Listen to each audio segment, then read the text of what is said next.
Well, I think first and foremost it would be on the educational side.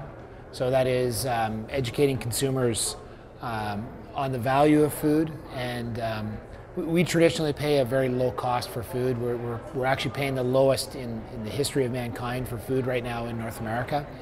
And so a bit of education as far as understanding the externalities in creating food, the subsidies that go into food, so that they can make the right food choices, as well as that way they can pressure the retailers, provide the consumer demand for more local sustainable options. That in turn will allow the retailers to meet that demand by creating those options.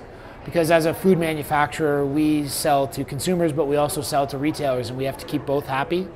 And retailers are under a lot of market pressure from other retailers, and price really comes into a stake there. So being able to have the opportunity to create the local and sustainable options, even if it is slightly higher, and then the consumers can speak their voice by paying that slight premium on that, and understanding why there is a premium on that.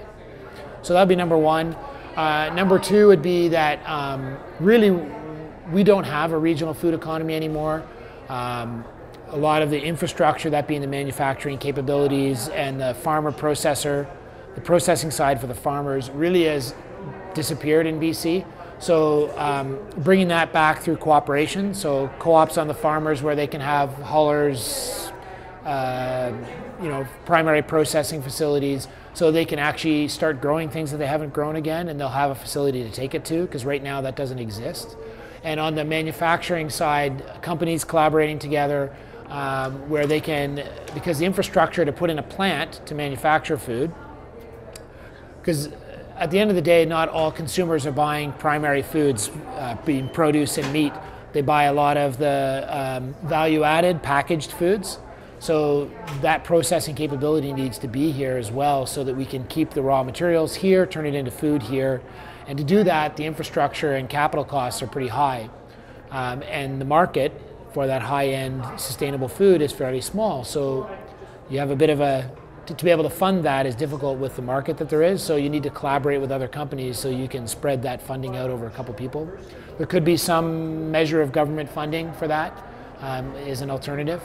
And then the third one that I commented on is on the food waste side, which is really, which has a huge issue on sustainability, but also even on the economic side.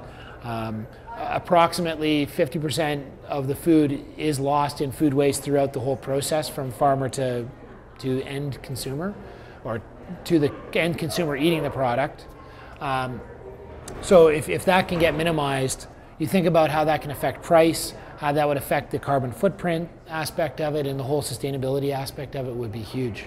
So I think those would be the primary things to concern.